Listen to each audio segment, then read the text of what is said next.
This program contains adult content. Is there a God? Big atheist. Really? What, am I an idiot? Come on. That yes, it would be nice if you could throw your sins and your responsibilities on someone else. But it's not true. It looks like far-left lunacy. I don't believe that it's true that religion is moral or ethical. You don't need to follow anybody! It's not human intelligence! If someone doesn't value logical consistency, what logical argument are you going to give them that will demonstrate that they should? Hello and welcome to the Godless Rebelution. Today is Thursday, August 20th. This is episode 301. I'm Dan Ellis, joined by... This might be Ryan Duffy. Woohoo! And Ryan has a new microphone. Yeah, so I hope I sound better. Better? I kind of lost hope that the world's going to do the right thing and this shit would be over with soon. And said, well, let's try to improve my audio as much as I can from a distance. Yeah. And got a new microphone. Woohoo! So hopefully I sound better. Yeah. Yeah, I think you do for sure. Hopefully there won't be any technical glitches or stuff. Like we're trying to work things out here, peoples. So there may be some issues. We don't know. We're just rolling with it. We're doing stuff and junk. Speaking of stuff and junk that we're doing, what have you been doing since we recorded last? Well, I worked a lot because I had my shift change, so I had Sunday off, and that was it. One day! Yay! Yay! But, there's people that like to go out there and play with big guns in the desert. Mm-hmm. And some of those guys started a fire. Dummies. And it didn't really go very far. Yeah. But apparently I impressed the Special Forces guys because I climbed that mountain like a gazelle. Or a mountain, whatever climbs fast. Very fleet of foot, Mr. Duffy. Yeah. Then I got up there and I looked down and I was like, oh, this is pretty steep. I got to get back down. And you didn't just spread your wings and fly? I wish I could have. It would have been easier. Because I was going up the side of this thing, digging and busting out dirt and stuff and trying to make sure there's a nice little line cut and any roots from plants that have been burning were all kind of pushed to the side. Then I had to go back down when I had just dug out everything beneath me. I got down okay. You dug out everything? Oh, you were making like a fire break line? Yeah, a little break and just trying to make sure that there's nothing on the edge of where it had burned that was still hot. Yeah. So there's like a cold line to separate stuff that wasn't burned yet from stuff that had burned. Mm-hmm. And we got done, and we have an unwritten rule on Dugway. You start a fire with your toys, we get to play with your toys. And so you got to play with their big guns? Oh, yeah, we got to go. They let us go through a whole box of ammo. So it's 100 rounds on the 50 cal. Woohoo! They're full automatic, just shooting a tank. Well, that's fun. So it was military folks that started the fire? Yeah, they're out there doing weapons training. I mean, the area they were shooting in was against the side of a mountain. It didn't really go very far. It's one of the areas that's designed for them to go out and shoot. Yeah. So, but it was 104 that day. It's fucking hot this week. I keep getting little messages on my phone that there's a extreme temperature warning or in effect or whatever for the next few days. And yeah, it's been hot as balls, man. Yeah, the hottest I saw this week at work was we hit 106 on, when was that? Monday. I think it was Monday. We hit 106. Yeah. Ooh. I know it was super hot when I went golfing Tuesday. Yeah, it was like, I have what are they called? They're like a cooling towel or whatever. It's like, with a little like beads in it that like, hold the moisture. Is it one of those ones? It doesn't really have beads in it. This one, the one that I have is kind of like a thin foam, foam, almost like a microfiber, but not towel.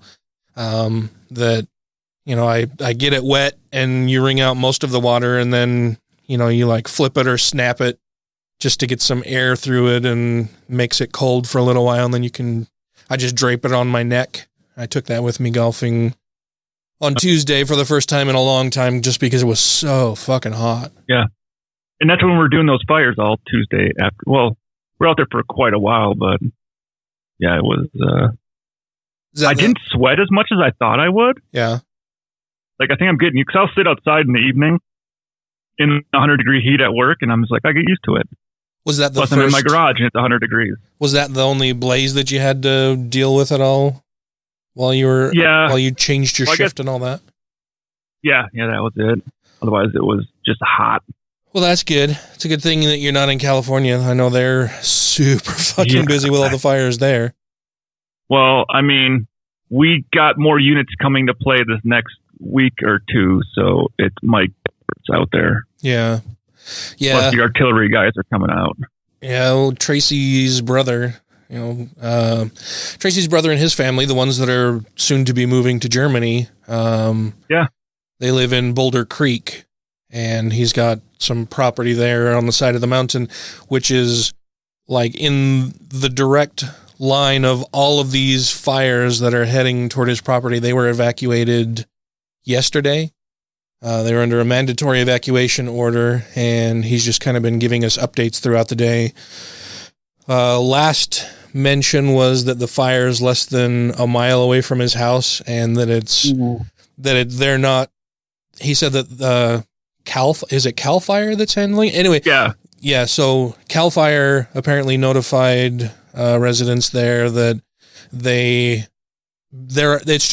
it's a ton of smallish fires that just keep spreading, and then the embers, it's really hot and windy, and so the embers are flying and starting a bunch of other little fires, and they're like, so it's hard to contain it to an area when it just keeps jumping your lines. Yeah, they're like, we can't really contain it at this point. We're more just concerned about trying to save lives, so we're evacuating people, and we will do our best to protect structures, but that's not our primary concern now. So he's anticipating that they will lose everything.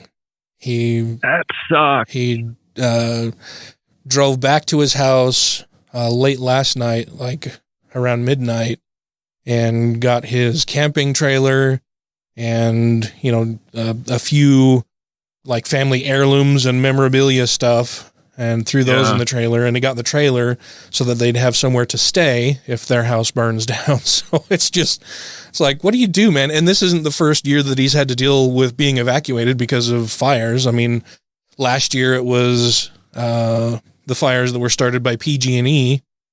Mm-hmm. And, they had to evacuate their home then, and that got really close to his house. So, well, the problem with California is it's all them goddamn liberals. Well, no, it's not that. We all like our privacy. So you get people that start building and putting up trees and shrubbery and all this stuff to kind of like divide up their yards. Shrubbery! And we like nice looking plants and all that kind of stuff, but they burn. Yeah.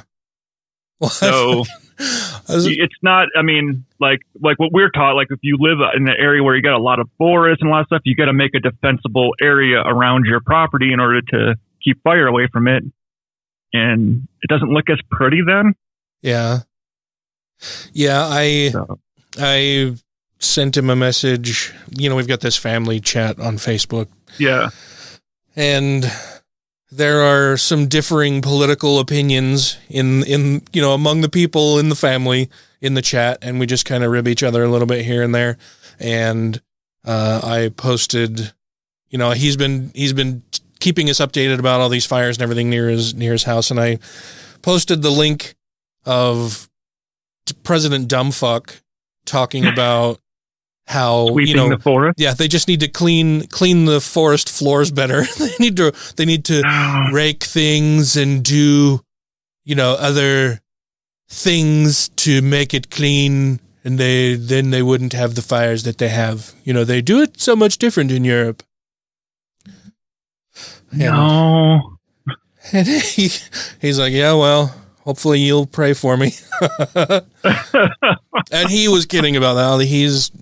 He uses the label agnostic, but he's an atheist, but he's not an outspoken atheist, and he's not at all like a atheist activist or anything. He just doesn't believe in God, and so there's that. But so we tease each other all the time.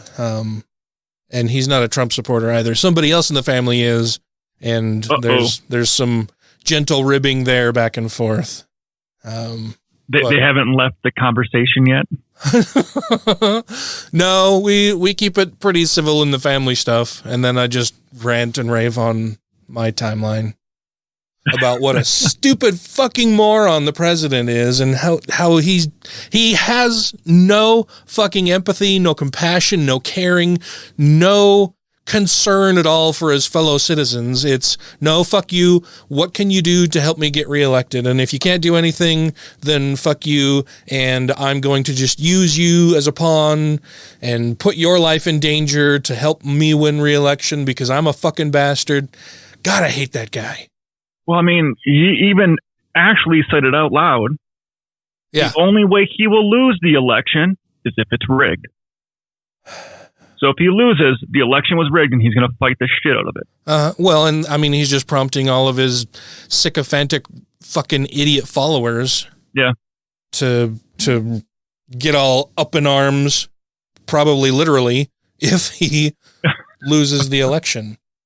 And there's some of them are just so fucking far gone. Like all of the QAnon bullshit. What the fuck is that? Crazy. Like, you've got to be a special kind of fucking stupid to buy into that QAnon stuff, right? And there's somebody who's going to end up in fucking Congress who's a QAnon believer. Yeah. My God. I got that story up right here. But Trump basically endorsed QAnon today. Oh, fantastic. What did he do now? Like, work has been fucking nuts. It was just getting worse, but so I haven't been able to keep up on a lot of stuff. Like, there's a ton in the news, but I didn't hear. I don't have that pulled up or anything, but it was basically along the lines of saying Donald Trump likes all of his supporters. He likes all of his supporters. And QAnon, someone asked directly about QAnon. He's like, well, I like all my supporters, and if they like me, I like them, kind of thing going on. So he's like, he's not going to say, oh, I don't think QAnon is right, or He basically gave QAnon an endorsement. You're like, yep, they're my followers. I agree with them. If you let me grab your pussy, I'll let you grab mine. That's fine, right? Right, Jared? That's fine. It's fine if people grab you.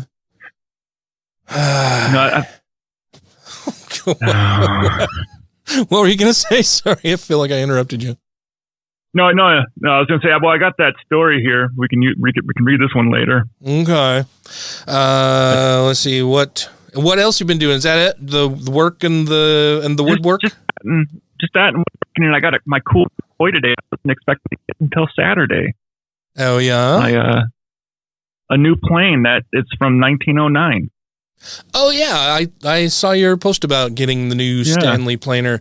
What is the benefit of getting that versus other things? It's a plow plane, which a new one costs over $600. But it's a plane, so if you build a box and you want to inset a lid into it, or you want to do some joint work, that plane makes those joints. So say I want to inset a groove into a board, I just want to go in a little bit and I want to cut a groove, and it needs to be the same groove on each board so I can put a base in there that's inset into it. Mm. That will cut those grooves for me to basically inset the bases and everything else. It's like an old-fashioned router. Mm. So, but you got more control over it, in my feeling. Oh, yeah? Huh. Well, that's cool. It looks fun. Looks like it would be a treat to use. Looks like it would also be maybe a little difficult to adjust. It, by all the things on it, it looks like it might be difficult, but it's really, once you get it put together, you just got to adjust. There's only two things you really got to adjust: is your blade height and how deep you want to make your cut, and that's it. Yeah. Once you're set up, it looked pretty cool. I was admiring it from the photo that you posted. And then I did a little search to just kind of see what it is and what it does and that kind of stuff. And people seem to like it. Yeah. I mean, this one, the patent date on this one's from 1894. Wow. So That's a little bit ago. a little bit, but the thing's solid. Well, that's good. Let's see. I've just been working my ass off. A ton of hours each day and feel like I'm just falling farther behind even when I put in a ton of hours every day.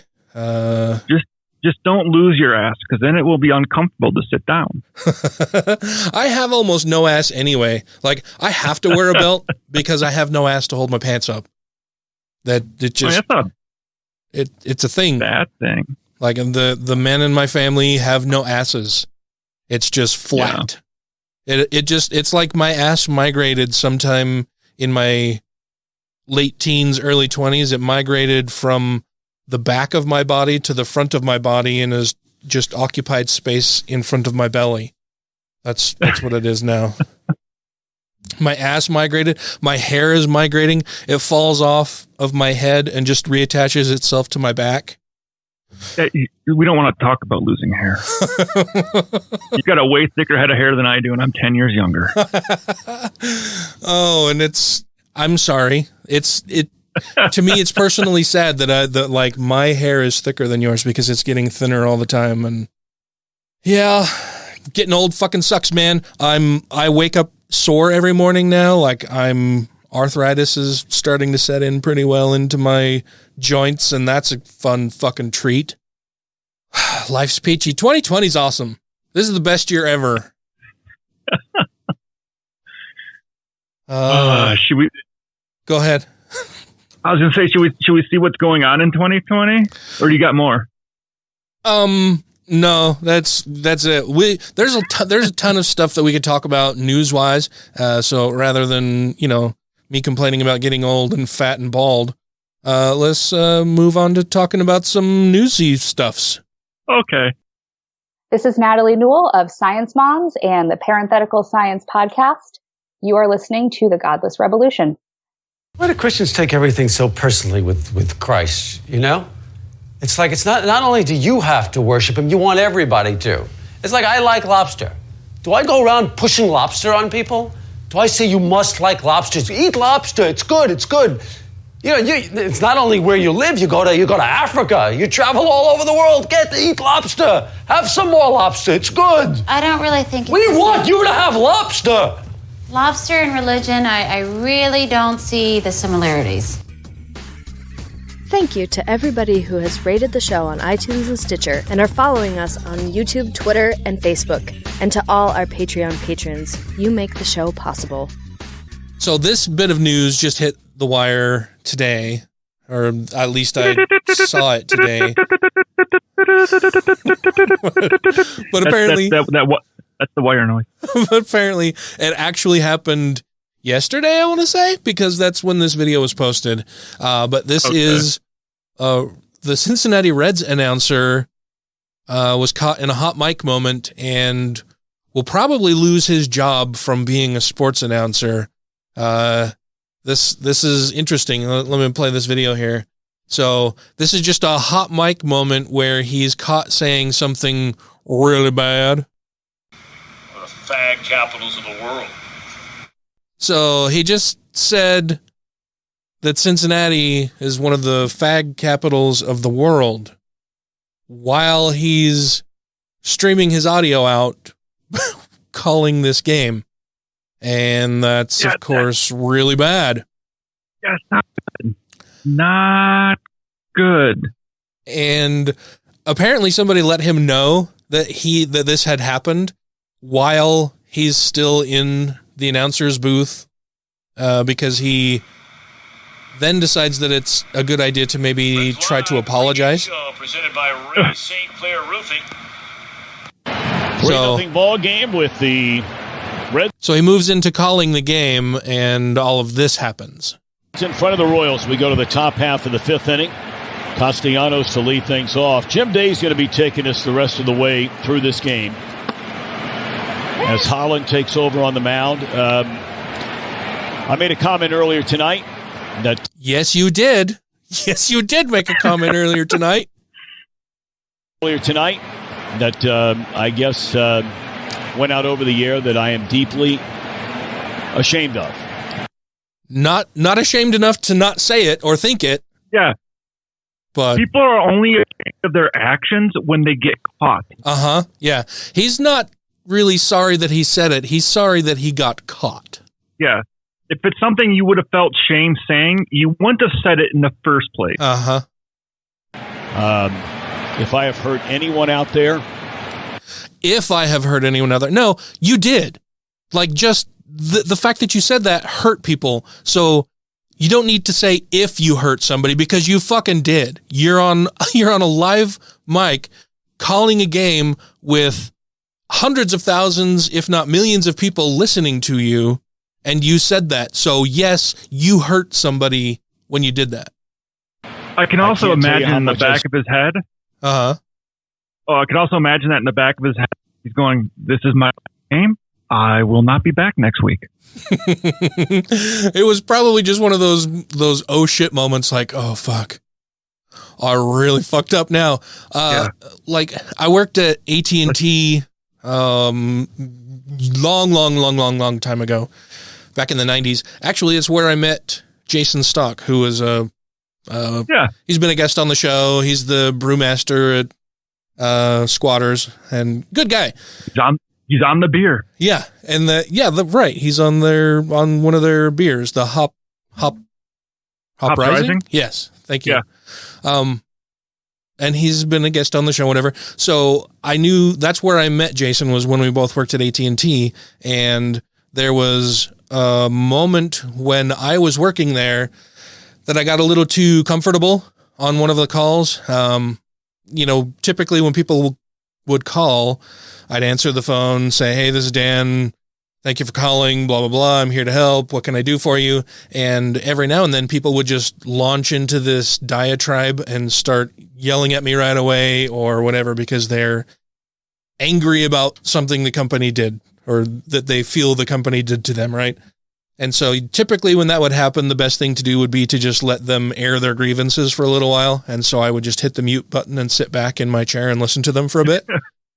And that's what's going on when I yell at people. And so one day this lady calls in and, I answer the phone. It's, thank you for calling AT&T Universal Card. This is Dan. How can I help you? And she launches into, just yelling and, you people, it's about fucking time. When have you picked up the goddamn phone and blah, blah, blah. And I, in my head, put her on mute, and I'm just leaning back in my chair, listening to her. And she's going on and on and on and on. Like, she went on for several minutes. And then she said something about how, us stupid phone monkeys or phone jockeys or something like that. Oh. Minimum wage phone jockeys don't know jack shit about whatever. And in my mind, I had put her on mute, but apparently I hadn't, because she's going on, and I'm sitting there in my chair, and I'm just kind of looking at the ceiling, and he just went, biatch. And the line went dead silent for like 2 seconds. And then that's when you realize she heard that. Yeah. Then I hear, excuse me, what did you say? And I was just like, it was just like this wave of panic washes over you. And I'm sure all of the blood drained out of my face, and my jaw dropped open. And then I paused for half a beat and just said, please continue. And she's like, did you just call me a bitch, you motherfucker? And just went on and on and on, like, went even worse. And I think she just ended up hanging up on me, but yeah, it was a bad deal. That was when I learned that I need to always make sure that I'm on mute. And if I'm thinking about something bad to say while I'm on a phone call, I need to just not say it. Like, it doesn't matter. I just told her I was calling for a Beatrice. She is my assistant. Beatrice? She's another phone clown. Yeah. Anyway, I got sidetracked. Sorry. Let's go back to this guy's non-apology. I can't tell you how much I say from the bottom of my heart. I'm so very, very sorry. I pride myself and think of myself as a man of faith. He's a man of faith. Oh, so that should sway everybody's opinion immediately. Yeah. You know what? I've just that has changed my whole opinion. He's a man of faith. It's okay to say that. Uh-huh. Never. Yeah. And as if we don't hear people of faith saying exactly that kind of bullshit because of their faith. Yeah. Right? Because of the faith that they have been taught their entire lives that condemns people in the LGBTQ community. That like teaches the Westboro Baptist Church. Yeah, that teaches the faith's adherents that being gay or lesbian or bi or trans or queer is inherently wrong or bad or evil. That these people are making poor decisions. And, you know, we can even go with the touchy-feely Mormon route where it's really bad, okay, if this happens to you, but it's just one of those things that God has given you as a test. And, you know, he's made you this way, so clearly, you know, this is just a burden that you're going to have to bear, and you can't act on these things because God is testing you for whatever reason. And that's why we have high suicide rates. So he says all of that. Meanwhile, the game is still going on in the background, and there's another pitch thrown, and a hit is made. There's some contact with the ball on the bat, and the ball is launched into the air. And so that's how you play that game. And so then this happens. As there's a drive in a deep left field by Castellanos, it will be a home run. And so that'll make it a 4-0 ball game. I don't know if I'm going to be putting on this headset again. Yeah, that was the most enthusiastic home run announce I've ever heard. I don't know if I'm going to be putting on this headset again because someone has told me that I said some shit and now I'm in a lot of trouble. Yeah, you can hear where his headspace is. I don't know if it's going to be for the Reds. I don't know if it's going to be for my bosses at Fox. I want to apologize for the people who signed my paycheck for the Reds, for Fox Sports Ohio. And you'll notice he doesn't say that he apologizes to Fox if he has embarrassed them. It's just, no, I'm sorry. I did, like, you guys signed my paycheck, so I'm really sorry for embarrassing you. Not if I've embarrassed you or if I've done something wrong. It's, oh, you signed my paychecks, and so I'm really sorry to you people.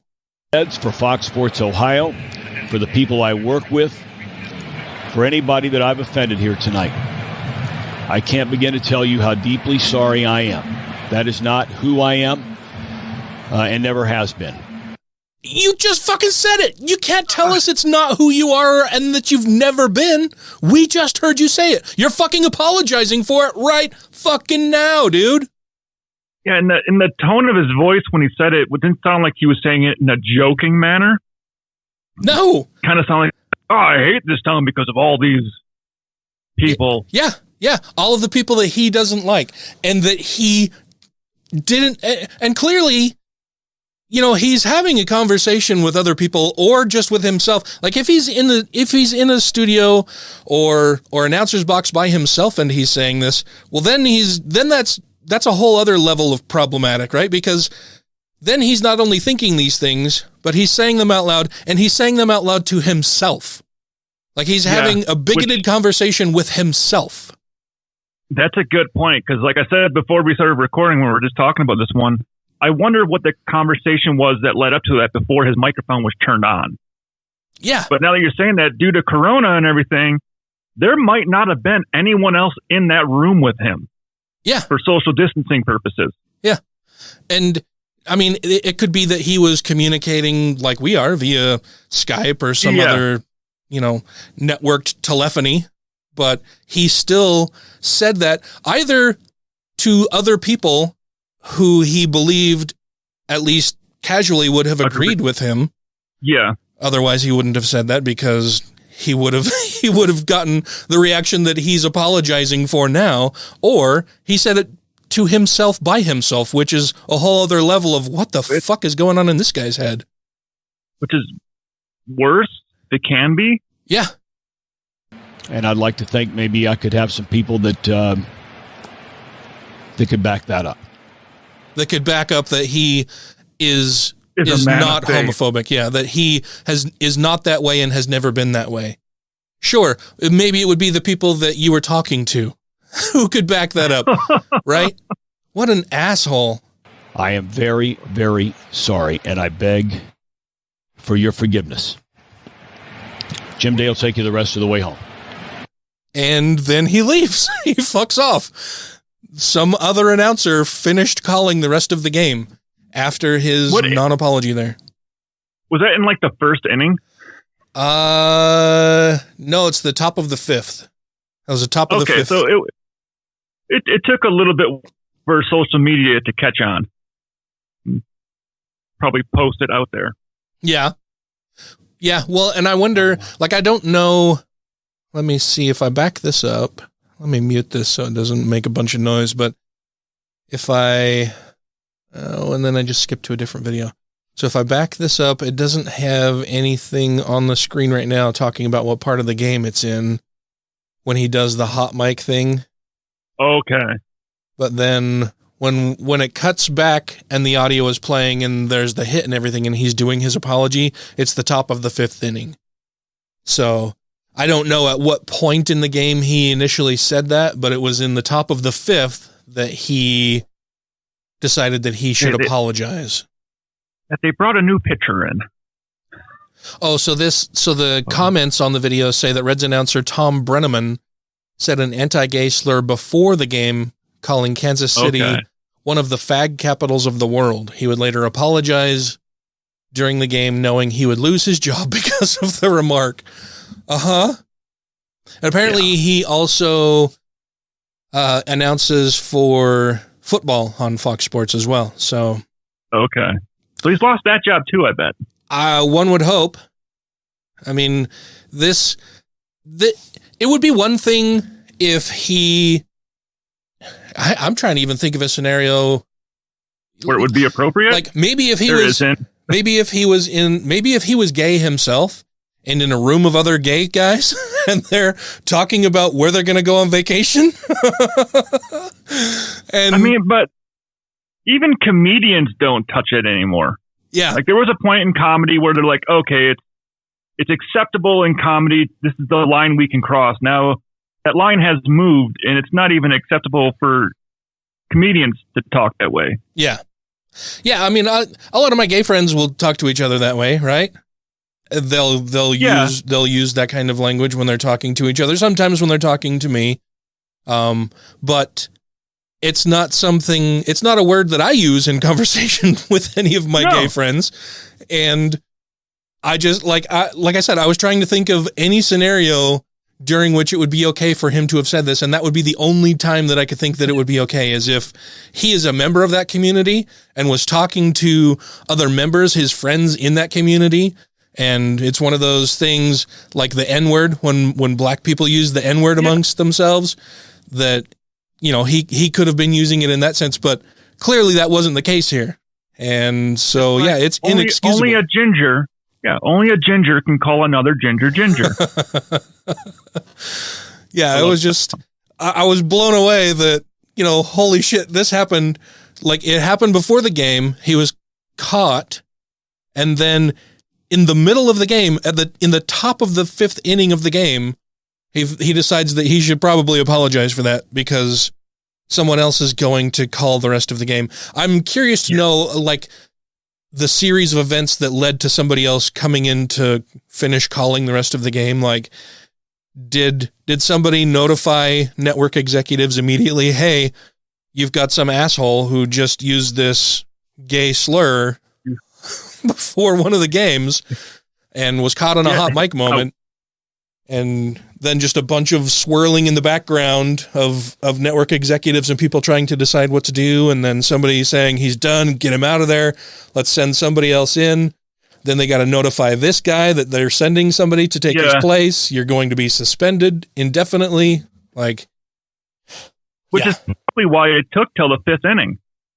Oh yeah, I'm sure. Like there was probably, after he said it, everybody had to back up, rewind, listen to it over and over again, decide that, oh yeah, he said it. Then they went to social media, started making posts about it, you know, tagging the network and maybe the team and everybody else, trying to call attention to it. And then it started blowing up. Probably had to call the boss at home and say, by the way, this little thing happened. Just need to notify you. Just so you're aware. FYI. What would you like us to do about it? Yeah. At work, we used for your situational awareness. FYSA, this is what's going on. Figured you should know. Yeah. And then he got some very unwelcome news, which was completely deserved. Like, I think he deserves to lose his job over this. That was not only uncalled for, it's inexcusable. In 2020, like, that's inexcusable. I'm not at all surprised it was a Fox employee who did it, but it's inexcusable nonetheless. Well, it's Fox Sports, probably. Yeah, it was They're Fox not Sports. as bad. Not as bad. Kurt Schilling would probably probably fall into there. The entire Fox world seems to be full of assholes, more so than the rest of the wider world. But that was fun. So you have some things also.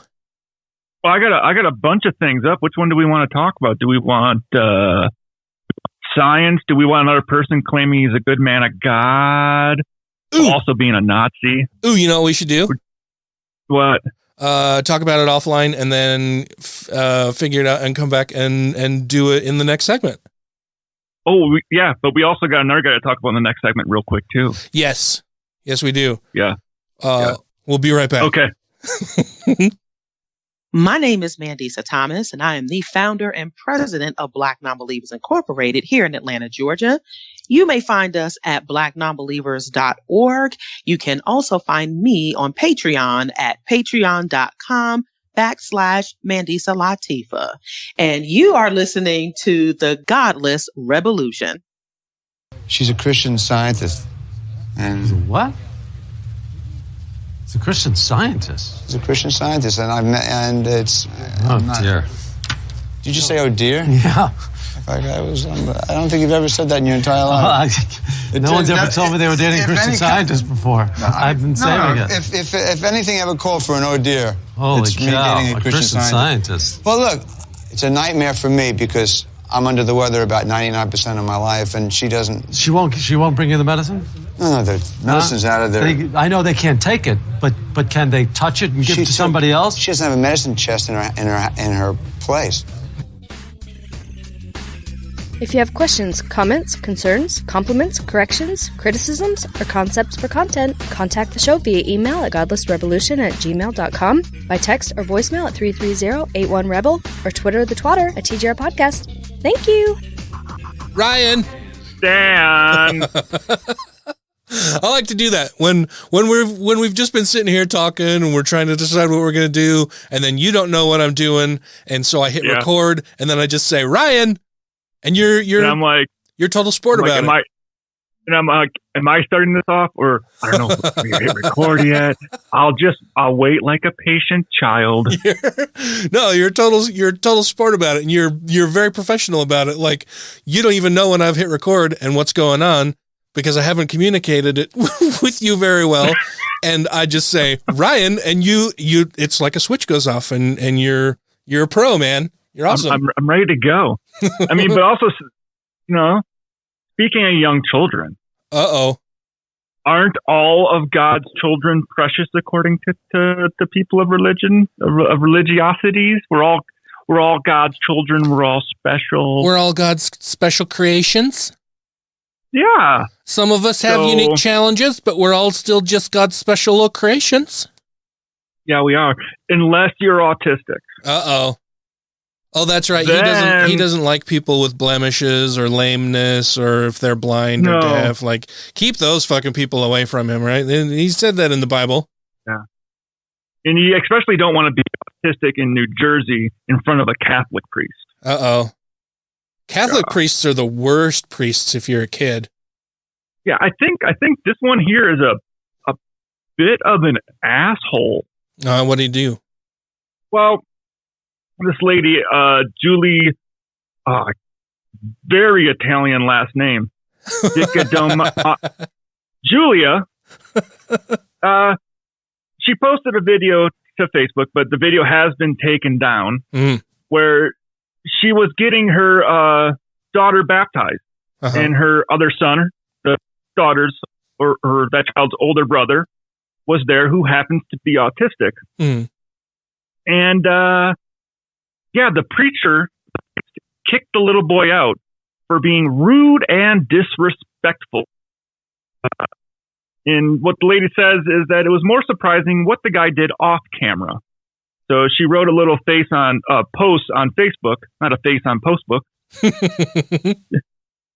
She said, yes, the child was playing with a toy where he should not have been. However, the way the priest kicked him out of the church was completely rude and disrespectful. I tried to explain that Nikki has autism and doesn't understand. We finished the ceremony, put the kids in the car, and then Mark went back in to speak with the priest. I'm guessing Mark is the husband. He explained that our son has autism and he is nonverbal and doesn't understand. The priest then began to raise his voice and tell my husband that he should not have been playing in church and that it was a distraction to him trying to perform the baptismal ceremony.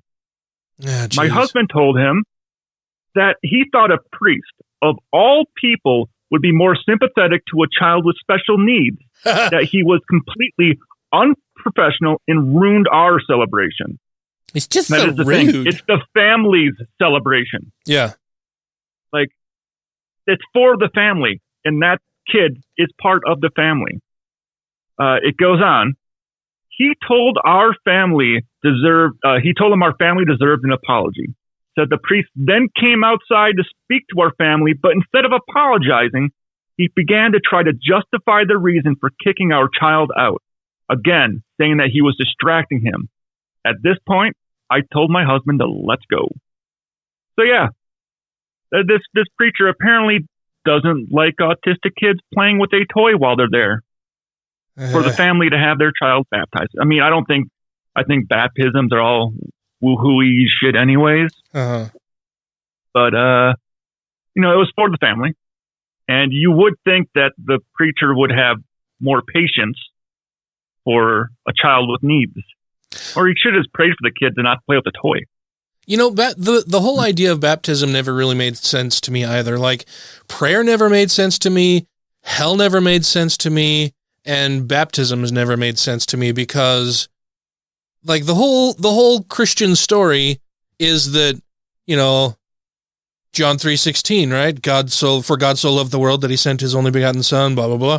And so Jesus supposedly died for God to forgive us all for our sins, right? So what do you need to be baptized for? Like, I'm already forgiven for my sins. I was told when I was way deeper than that. Yeah, well, and I was told when I was younger, it's, it's washing away your sins since you were born up until the time you get baptized. You get a clean slate. And it's like, well, isn't that what Jesus was here to do? Isn't that why that's the whole deal, right? Like, he sacrificed himself so that I could be forgiven for my sins and transgressions against God. Not just me, but all of my forefathers and forebears. Like, they were forgiven also. It's stupid. It's mumbo jumbo nonsense. But you go further. In order to believe in that part, you have to first believe in Adam and Eve. Which is a complete bullshit story. Yeah. Yeah, well, so there is no original sin of Adam and Eve. So why would this Jesus character have to come down to do this for? If you can prove original sin never existed because Adam and Eve never existed, the story is complete hooey. It all means nothing. Yeah, it's like every time science makes a leap forward or a step forward and we learn more about the universe or the world around us, religion has to adjust, and then all of the religious believers have to make justifications.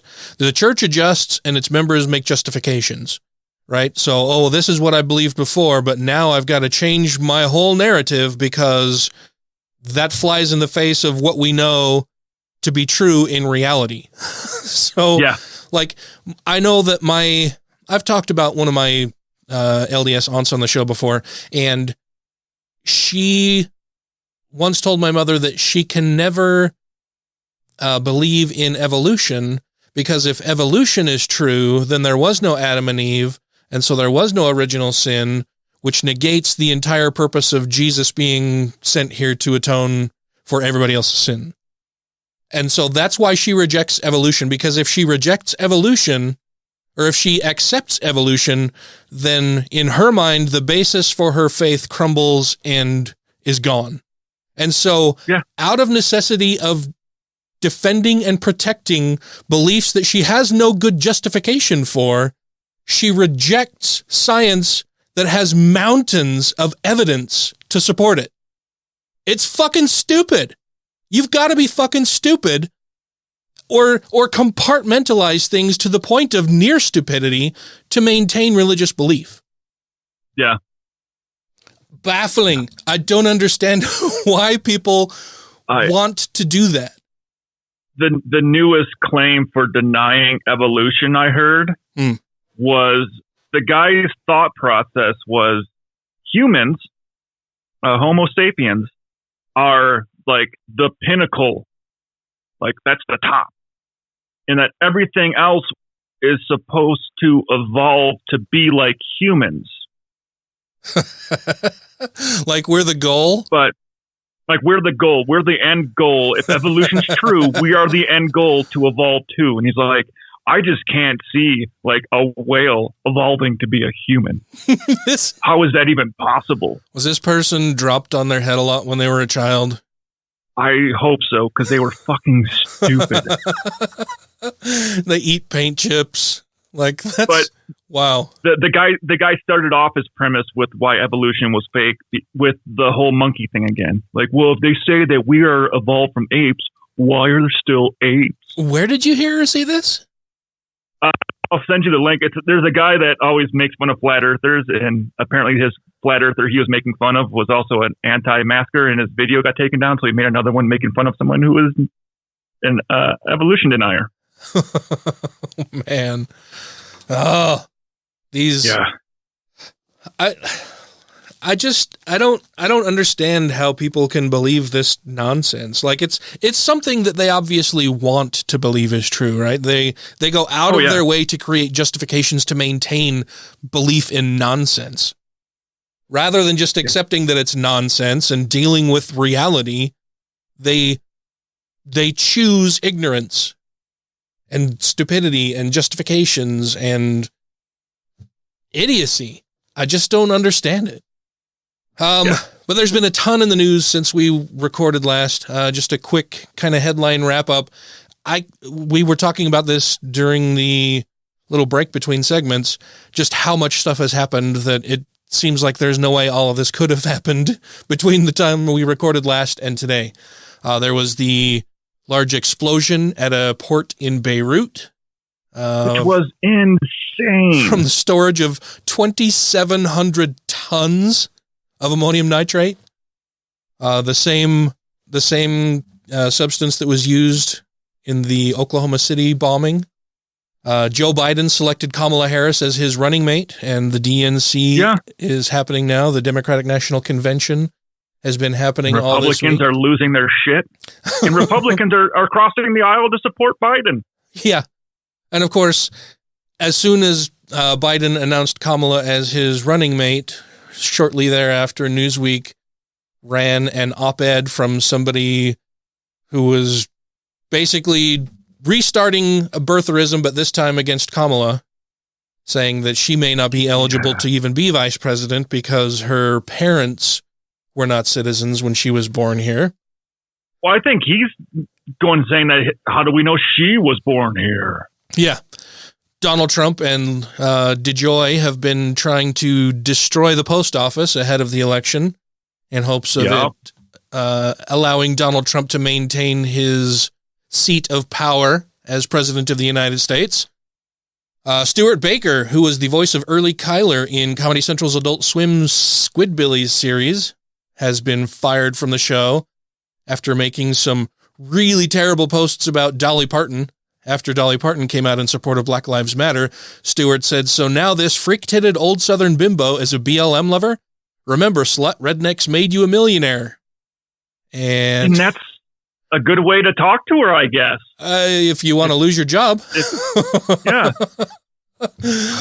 He made another post that said, "Yeah, leave, liberals, unfriend me, please, because I don't want you un-Americans around. Have fun becoming an Eloy or something without a thought of your own where you bow down to the all-knowing minority," referring to black people. "Have fun forsaking your own race, culture, and heritage.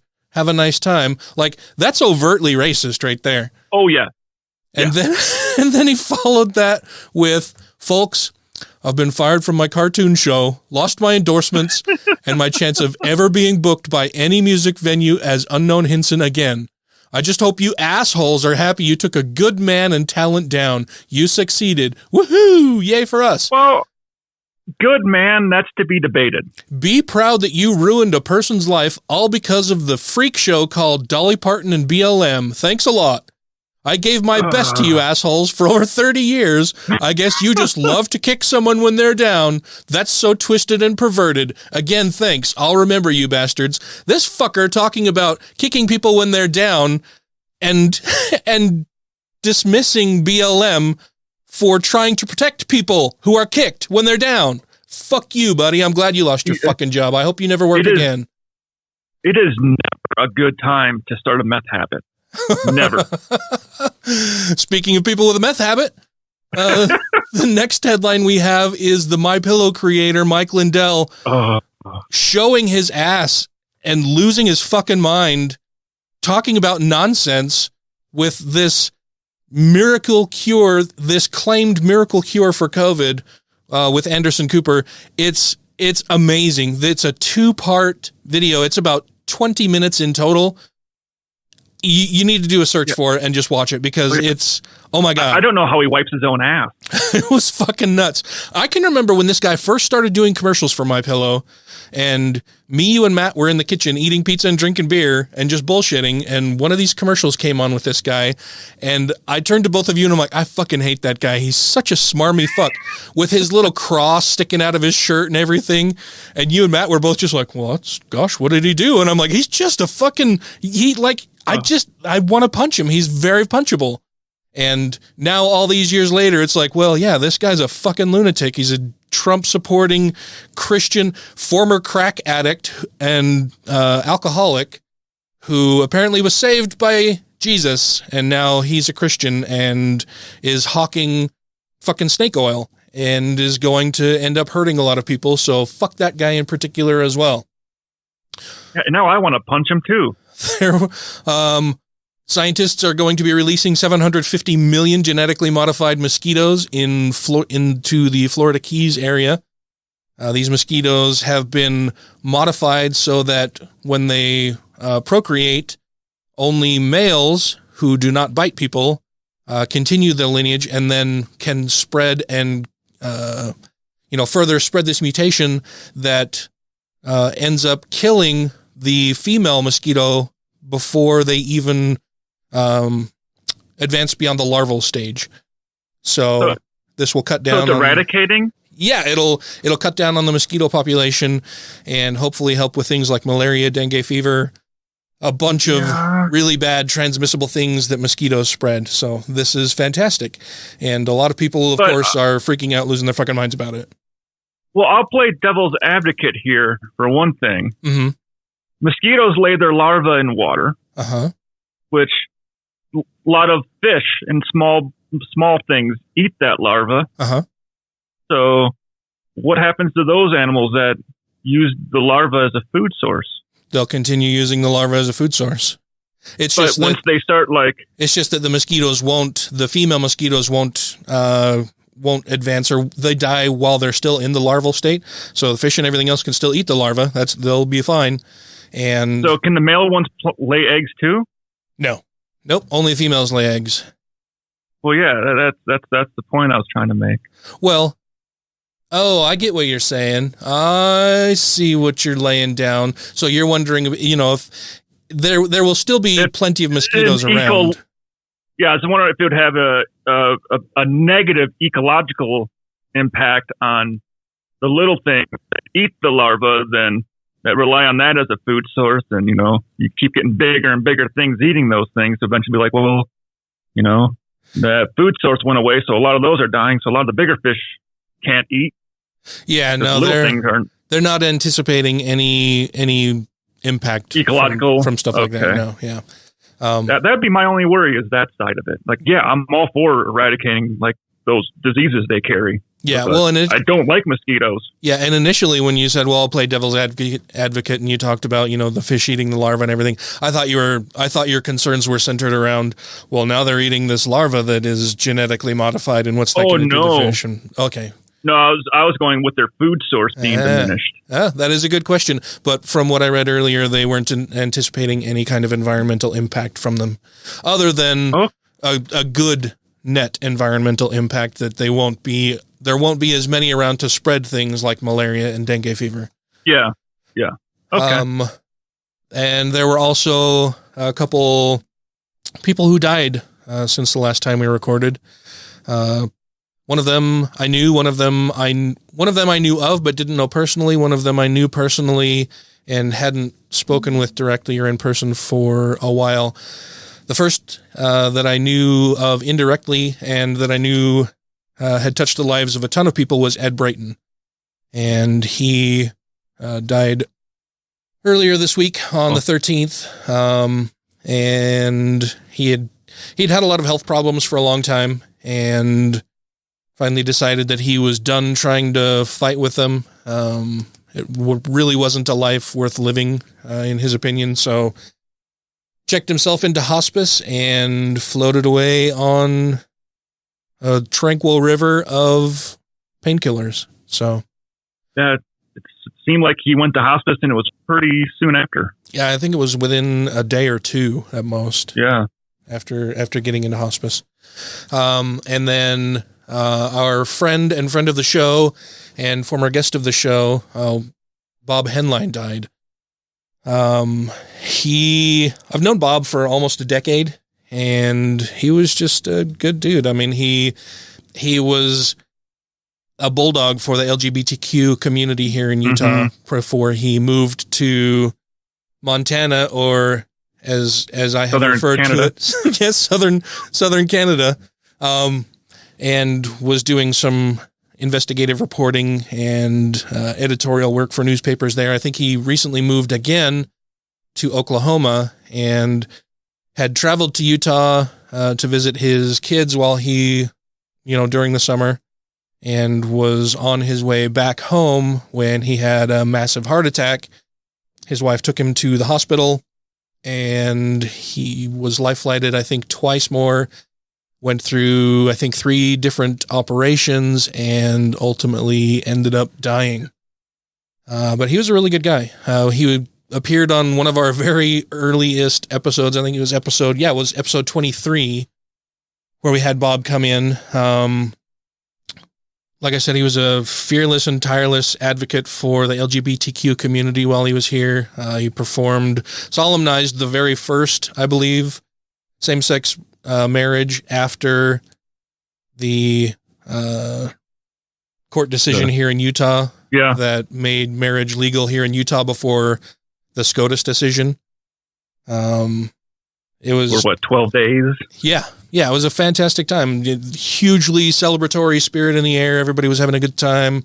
I got to celebrate with him. It's through Bob that I met a bunch of incredible people, like Mark Lawrence, Michael Aaron, a bunch of leaders in the gay community who have been doing a ton of excellent work. And it was through Bob that I met a lot of them. I've been camping with Bob with Atheists of Utah. I've gone golfing with him for events for the Pride Center in Salt Lake City. I talked him into serving on the board of Atheists of Utah for a hot minute. Like I said, he's been here on the show. He's been a guest at my home. We've hung out. I've gone to bars with him. I mean, he was a really fun guy to be around. Smart, like I said, tireless and fearless advocate for a lot of minority groups here in Utah. And he will definitely be missed. by I can remember talking with them one time about we're trying to see if we couldn't do a barbecue in the park. And just feed the homeless. Mm-hmm. Until we realized we could be arrested for that. you need a food handler's permit and licensing to distribute food and all that kind of stuff. Yeah. Yeah. The way they make you go through the hoops to do it, and everyone thinks got to be on a certain timeline between the different agencies. We're like, this is fucking. We just wanted to go cook some meat in the park and give it away to people. Yeah. And while we were recording, I received a message from Bob's brother Ken saying that he's looking at doing some kind of service for Bob. Let's see, his message says, I'm going to be doing some kind of service for Bob. Very untraditional. Any ideas on where I could do this? So after the show, I'll be communicating with Ken. We'll see if we can get something set up for Bob. And I will let you all know when that happens and what's happening there. Stuff coming up for me. I will be a guest on the Empathetic Atheist show. I think we're recording August 3rd or streaming August 3rd. I would have to show a little empathy there. I would have to double check my calendar, but I believe that date is correct. I will be posting more information out about that as the date approaches. Let's see. Lastly, the bit of awesome news that was released today or announced today is that Steve Bannon was fucking arrested. Yay! Oh, I got like a little chill and some goosebumps, and then did a little happy shake in my chair when I was reading the story. Well, I got happy about it, not just because Steve Bannon was arrested, but this is the same court in Manhattan that also is getting Trump's taxes and it has him under investigation. So I'm kind of like, yeah, same investigation maybe. Yeah, SDNY. This is the same prosecutor's office, federal prosecutor's office that William Barr fired the attorney general there, or the head prosecuting attorney, and tried to put in his own guy, and made this announcement that this guy was going to be retiring, and then this guy came forward and said, "No, I'm not leaving." He's just lying now, and then Barr putting pressure on him and saying that, no, yeah, he is going to leave the position whether he knows it or not, because he's been trying to protect Trump and failing, apparently, hopefully. Yeah. This investigation comes from that same office, and I think this is just the tip of the iceberg on a lot more of things that we're going to be hearing, because I can guarantee you that a lot of the people that were arrested today, there were 4 people arrested in this scheme, which was Steve Bannon and these other 3 people basically committing wire fraud because they had started a GoFundMe campaign for building Donald Trump's wall on the southern border. And then oh, go ahead. I was going to say, then Trump said he knew nothing about this organization, this Build the Wall organization, yet they play all these videos of people talking about them having good conversations with Trump, how Trump was signing off on it, how Trump was tweeting about it, how Trump's son was on the fucking cover of the website for it. Like, no. There are news stories with damn well what the fuck was going on. Yeah, there are news stories at the time of this going on where several members of the Trump family expressed their support for it and encouraged other people to donate to it. And apparently they didn't contribute any money anywhere. They just basically raked in $25 million and paid themselves, gave themselves a huge payday. So they're like paying off mortgages, like buying boats and luxury cars and paying for plastic surgery. Yeah. So all of these bigoted dumb fucks gave these people $25 million to go get plastic surgery, pay off credit card debt, buy a boat, like have a great fucking time and commit fraud on all of these stupid fucking bigoted assholes who sent money to build a goddamn wall on our southern border to keep them Mexicans out. Yeah. Way to go, dummies. Good job. You know where they made a mistake? They didn't file it as a religion. Oh, true. They could have done that. They would have filed it as a religion. This would have been completely legal. Dude, I read through some parts of the charging documents or the case against them, and it goes into really a lot of detail about some of the things that they did to try to hide what they were doing, the shenanigans that they were pulling, like talking about creating shell companies where they could pay these other companies to do work for them, but these other companies would still be owned by them anyway, so they would just be paying themselves in order to divert the money, and then they would create positions like social media person in order to pay themselves. It was just like... And it's all like in text messages. There are mountains of evidence against these people. They're fucked. Like there is so much evidence against them. They are totally fucked. And I can guarantee you that at least one of them will turn on Donald Trump and the rest of the people in the group. And that's going to set off a chain of a whole bunch of other investigations and hopefully prison fucking sentences for these assholes. Oh, did you see the bipartisan, oversight committee from Congress put out a 1,000-page memo basically saying Donald Trump colluded with Russia, and these are the people. This is how. This is when. Oh yeah. Yep. Yeah. Just more stuff going on. It's just I think. Well, you and I talked about it during the segment break that. I think he knows that he stands a very good chance of losing the election, like more than he has a better chance of losing than of winning the election at this point. And he's starting to freak the fuck out. He's terrified. He's shitting his pants and just running off in 1,000 different directions, doing whatever he can to try to hold on to power because he is scared shitless of what happens to him if and when he loses the power of the presidency. And just the thought of him being so scared gives me the biggest fucking schadenfreude boner. Like that just, it makes me it puts a smile on my face. From what I heard, or the way I understand it, basically his fraud case that's going through Manhattan right now, the reason why they want his tax filings, if he does get reelected, statute of limitation, it'll expire. Like he'll have been in office the entire time that would run out, so they wouldn't be able to charge him if he gets another term. But if he doesn't get another term, statute of limitation isn't up, and they can charge him.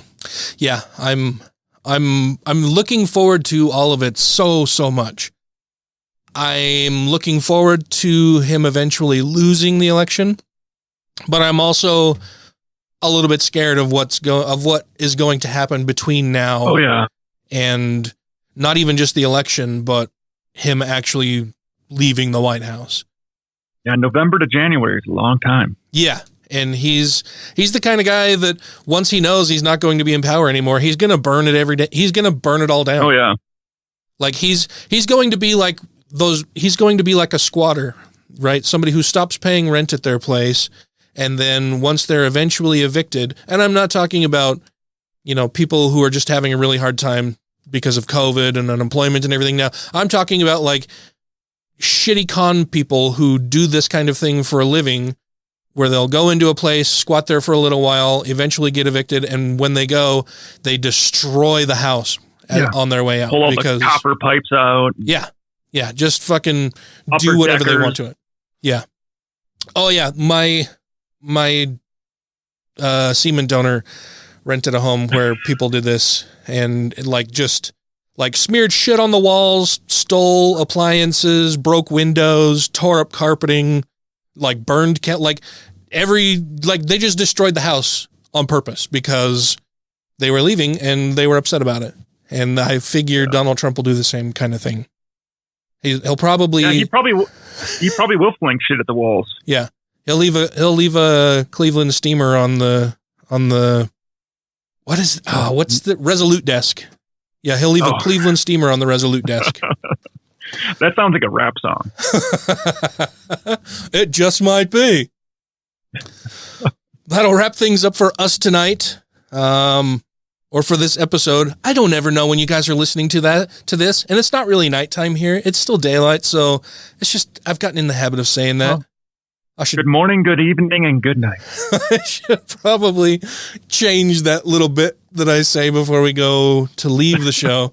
Before we go, though, I want to make sure that we thank our Patreon supporters. I'm sorry, man. My brain is fried. That would be Two Skeptical Chaps, Be loading. Colin Firth. Don't be a Richard. Atheist. John McCullough. Christy Kalbach. Let them eat kofefe. Ollie Olson. Stephen Andrus. Tiffany Hudson. Vanessa. Andrew Vodopich. Jeff Peterson. Jeremy Goodson. Megan Mitchell. Utah Outcast. Wesley Aaron. Captain Samples. Corey Ebert. Freethinker 215. Janet Uter. Nico Gonzalez. Purple Dragon. Davida Kuna. Taylor Grin. Tim Jacobson. Chad Pryor, who is a new Patreon supporter. Thank you very much, Chad. Welcome to the club of cool. And Cletus, the slack-jawed yokel, wants you to please support Atheists of Utah and PA non-believers. Awesome. You didn't mess that up at all. Like, I would have stumbled all over that. That was great. Good job. I thought about stumbling, which is why I didn't. And that doesn't make sense. And I nearly forgot to mention also, and I can't believe that I almost forgot to mention it, that this Bannon stuff is all the more exciting for me and us as a show because Taylor Grin, who's been a longtime supporter of the show, friend of us, helped us do like these deep dives on Steve Bannon a couple years ago. Episode 151 and 152, we did a 2-part deep dive on Steve Bannon based on a shit ton of work and research that Taylor put in. In addition, there is another episode where we go over a debate between Steve Bannon and David Frum. And I almost forgot about that one. And I can't off the top of my head remember exactly which episode that was. It was episode 200 something, I believe. Yeah, but it was later on. Yeah, you can search through our back catalog and do it. Like we've talked about Steve Bannon on this show a lot, and those 2 deep dive episodes expose just what a shitty human being Steve Bannon is. What a racist, awful, awful human being he is. So him being arrested was fucking fantastic news today. And it was all thanks, well, not him being arrested, but our show for that was all thanks to our good friend Taylor. Yes. Which I just wanted to say that again. Yes. And at the time he was using a pen name of Alexander Scholl. But now you just blew his fucking cover, Dan. was later revealed to be the one and only Mr. Taylor Grin. So thank you very much, Taylor. Appreciate it. Thank you all out in the audience. Thank you, Ryan, for joining me. Yeah. Sorry you had to work so many days in a row. I'm sure you're looking forward to a couple days off. Oh yeah. A little mental recovery. I'm gonna go. I got a bunch of stuff to do, but I got to call my mama first. And so I will be doing that as soon as we get off of the line here. And so until next time, crucify QAnon believers. Well, I would say that you should, but they'd probably be into it. Yeah, they might enjoy that. But you should also leave us a review and fucking vote. Yes.